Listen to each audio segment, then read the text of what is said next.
with an unstoppable army and an empire that nearly encircles the Baltic. But as the church bells toll, the world knows the king is dead and his 14-year-old son is inheritor to the crown. The vultures begin to circle. You have that other people want, and the Swedish Empire was no exception. In this case, the lands of the Swedish Empire had drawn the attention of someone brilliant, dynamic, ruthless, and ambitious. The 25-year-old Peter the Great.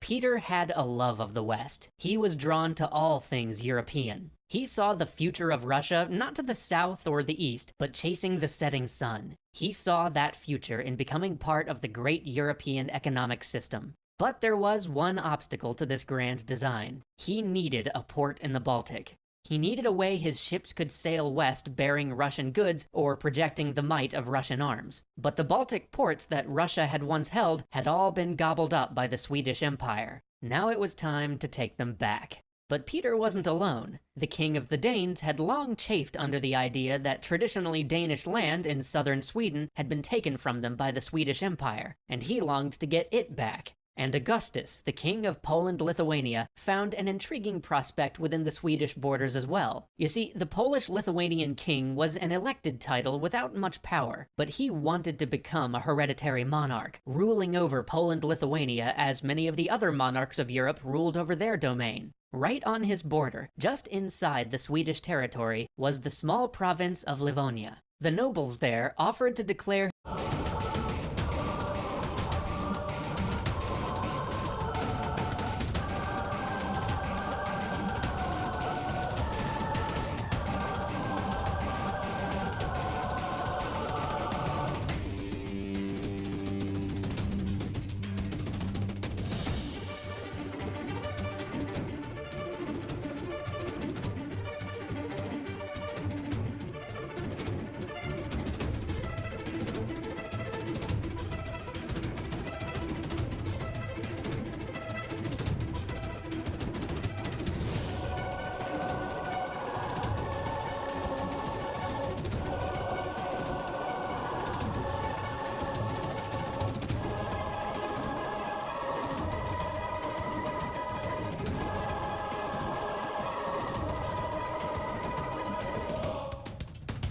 their hereditary king if he would liberate them from the Swedish. This intrigued him. If he could get them to declare him king and then integrate them with Poland-Lithuania, it would go a long way toward achieving his larger goal of making a real kingship out of the Polish-Lithuanian crown. Soon, these three forces became secret allies against the Swedish. Things dragged on for a while as Peter continued to pretend to be a friend of Sweden, hoping to avoid a war with them until his current war with the Ottomans could be wrapped up. But at last, in 1700, his allies moved ahead, striking at the Swedes without warning, though in a piecemeal and ill-coordinated fashion. 14,000 Polish-Lithuanian troops marched across the border of Livonia first and laid siege to the capital. But the Swedes counterattacked. The Polish-Lithuanian troops were shattered. Their general lay dead. Soon, they were in full retreat back to the border. Then the Danes made their move, a move to which Charles XII, the boy king of Sweden, responded with unexpected vigor. With the energy of youth, Charles raised money from every quarter, bolstering the finances of the overextended Swedish Empire and launching a force that he himself would lead. After daring naval maneuvers and a surprise landing, the stunned Danish forces capitulated and left the alliance against the Swedes entirely. Meanwhile, Peter still stood by. It was the perfect time to press the Swedes, and he knew it, but still no word of peace had come from the Ottomans. At last, when the peace was signed with the Ottomans in the hottest days of summer, it was finally Peter's turn to act, and act he did. To support the now reeling Polish-Lithuanian forces, he raised a massive army and marched toward Livonia. His objective was Narva, a major town right on the Russian border. But in this age, with the mud and roads of Russia, an army of that size moved pretty slowly. It was November before they reached Narva. In the biting cold, they dug trenches into the frozen ground and prepared for a siege. But their guns did little, and their assaults were swept aside. So a real siege it became, to starve the town out. But once Charles XII had thrashed the Danes, he had wasted no time packing up his little army and moving it east to deal with the invasion of Livonia. Braving autumn storms on the Baltic, he personally led his forces toward the true test of their strength. Many of his counselors argued against this endeavor. After all, even if he got to Livonia, he'd have to march his troops 150 miles across wasted ground in the middle of winter. And if he actually reached Narva, he would be outnumbered at least 4-1. More than that, the Russians he planned to assault were dug in with siege works, defenses they'd been preparing for weeks. But the now 18-year-old Charles was not put off. He was spoiling for a fight. So with the same boundless energy he applied to everything, he launched his winter campaign. And thus it was that on the 30th of November, the young king assembled his 10,000 men against at least 40,000 Russians. They calmly began to prepare for an assault. The Russians watched this in disbelief. Peter, who was used to a much slower pace of warfare, thought that it was impossible that anyone could attack immediately after completing a march like Charles just had, so he had left the night before to attend business in Russia, leaving in command a subordinate who, in line with Peter's policy of bringing in foreign experts, was a foreigner who barely spoke Russian. The rain began to pour, and yet the Swedish army calmly continued to ready for an assault. The sky darkened. A storm rolled in, the snow was pouring in sheets, sleet slashing at the troops. The blizzard blinded both sides. Fighting was impossible. Men stood shivering in regimental formation, weapons at the ready for a battle that wasn't gonna come. Charles's advisors suggested that he call off the assault. But then the roaring wind began to turn, and Charles's keen eyes saw it. During this brief window, the enemy would be entirely blinded by the snow. He ordered the advance. 2 columns hidden by a sea of white fell upon the Russian lines, which quickly began to break, shots flying high in the snow. Soon it was down to bayonet and saber in the Russian trenches. Most of the Russian troops were ill-trained levies and began to scatter before the Swedish veterans. The Swedes had pierced the enemy line, and the Russian troops began to melt away. Soon it was a complete rout. Panicked Russian soldiers chased by ragged and wraith-like Swedes, appearing like ghosts from out of the snow. The men stampeded over one of the only bridges across the Narva River. Under the weight of so many panicked souls, it collapsed. Timber and stone and Russian bodies tumbling into the water below. Thousands of Russians were trapped. It was an impossible victory, a crushing blow. But now Charles had another objective. The King of Poland-Lithuania had yet to personally suffer at his hand, and Charles was not a man to let what he considered to be a perfidious treachery go unpunished. So, though Peter greatly feared a Swedish advance into Russia, and began immediately patching together a second force for defense of the motherland, Charles did not pursue Peter's deeply wounded army. Instead, he wintered in Livonia, and prepared to bring the fight to the Polish-Lithuanian Commonwealth the following year. Meanwhile,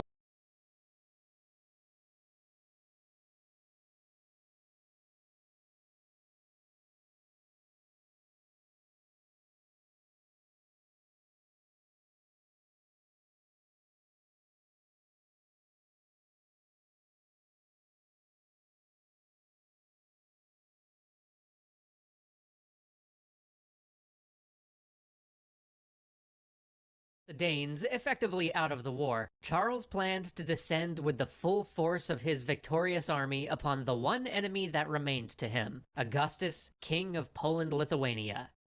You would think that the situation would be looking pretty grim for Poland-Lithuania. They've just finished getting kicked around, they're basically out of money and resources, they're politically fractured, and their allies have essentially all dropped out of the war. Most people would back out now, find a diplomatic solution, see if they could cut their losses. But Augustus had a new plan. Just keep losing. He made a few half-hearted attempts at peace, figuring that if he didn't really put a lot of effort into it, he could get right on to losing some more. So when Charles XII basically ignored his call for peace, Augustus gathered his generals and said to them, "Guys, we really absolutely cannot let the Swedes cross the Dwina River, or hoo boy are we gonna lose a lot. Wink wink nudge nudge."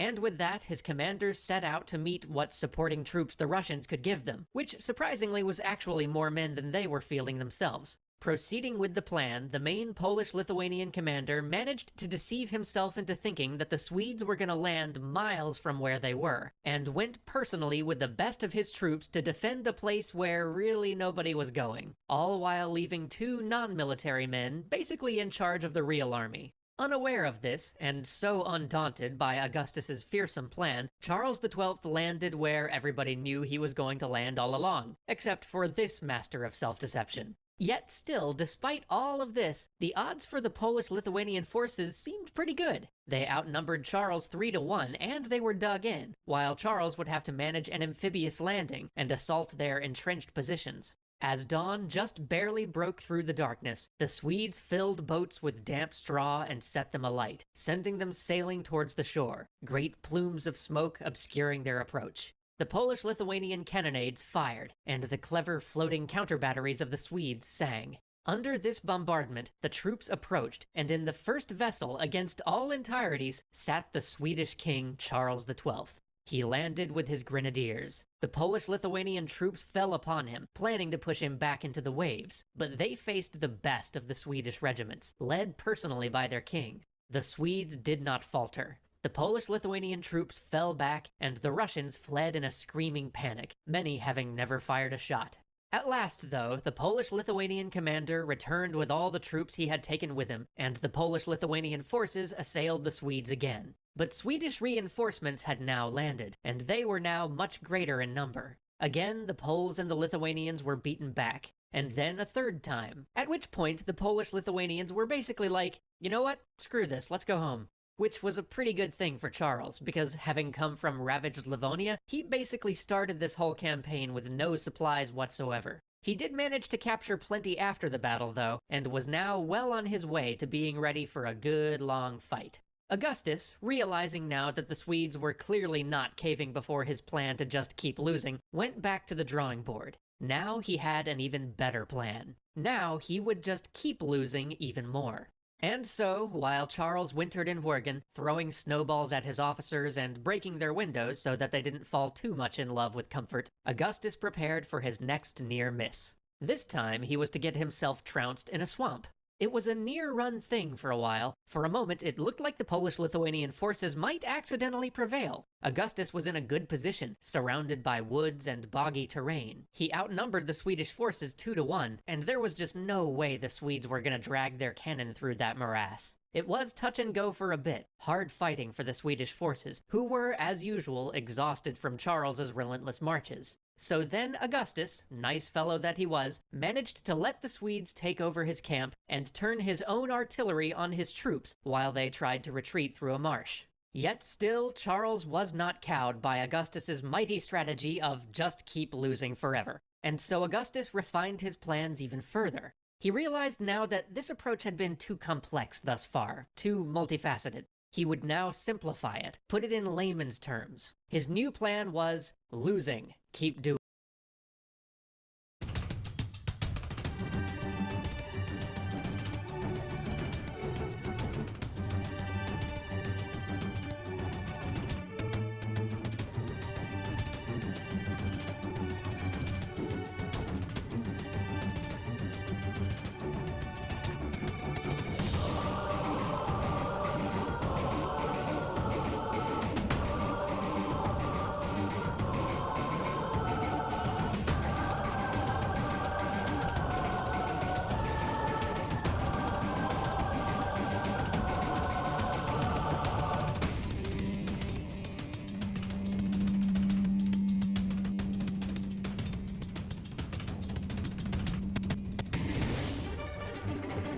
So Charles rode up to the gates of Krakow and shouted, "Open the door!" And when the guards peeked out to see who this shouting man was, Charles personally forced the gate and held it, while 300 of his men, who, not quite prepared for this, charged through anyway. And so it was that Charles took the great Polish city of Krakow with a handful of men armed only with unloaded muskets and canes. You've got to hand it to Augustus. That was some solid losing. But even this did not make Charles quit in disgust. And so, after being deposed by Charles XII, who elevated another king in his place, Augustus spent some time thinking. Pondering for a while and furrowing his brow, he at last came to one resplendent, crystal-clear idea. He had thought the one sentence that he needed to think, and that sentence was, "Cool, now seems like a good time for a civil war." So Augustus raised his banner against the new king. But the civil war began slowly. Augustus assembled his forces in the Duchy of Saxony, while the Russians ravaged Sweden's Baltic provinces, which really had little to do with Poland-Lithuania, but, good times. Meanwhile, Charles laid siege to the ancient fortress of Thorn, where he won surprising praise from the Polish people, as when the city fell, he treated it with remarkable gentleness, letting captured men return to their families, even driving a herd of cattle and a flock of sheep into the city so that the starving defenders could eat. But once things got going, the whole war teetered back and forth, with Augustus recapturing Warsaw while Charles was out trying to compel parts of Poland-Lithuania to support his puppet king, and then Charles swooping back in to retake the capital while Augustus beat a retreat. But by 1705, the dominoes began to fall. The great Poland-Lithuanian plan was to crush the Swedes between the hammer of Augustus's forces marching from the west and the great Russian anvil to the east. But Augustus's forces ran into a tiny Swedish contingent outside of Warsaw, 1,900 cavalry and just 60 infantry. The Polish-Lithuanian commander, with his 10,000 men, was certain of victory. His forces rushed against this small band of Swedes, but somehow, by sheer grit, the Swedish cavalry, despite being outflanked or almost encircled by the overwhelming number of the enemy, threw back their attackers. And then, at the last minute, the 60 infantrymen emerged from the tall rye grass where they'd been hiding, the surprise turning the Polish-Lithuanian effort to regroup into a rout. Predictably, something similar happened to the Russians in the east, and soon the iron was beating up both the hammer and the anvil. And, for the sake of brevity, this just keeps happening all over, both in open battle and in sieges. The Polish-Lithuanian forces and the Russian forces just keep getting crushed. But Augustus made one more push for Warsaw. Here again he was intercepted by a force half his size, but this time superior in cavalry. His commander tried to hide which of his troops were Russian by having them turn their uniforms inside out, but even this clever ruse did no good. The Swedish commander realized which part of the line was made up of Russian conscripts and assaulted it with all of his force, swinging his cavalry in from the rear and the side. Meanwhile, the rest of the army was rendered useless by assaults on both flanks, the Swedish commander copying a page from Hannibal's book and managing to envelop the enemy forces with his smaller army, much as Hannibal did at Kenny. Soon, the army was in full retreat. But with their superior cavalry, the Swedes were able to cut them off, and the retreat became an unconditional surrender.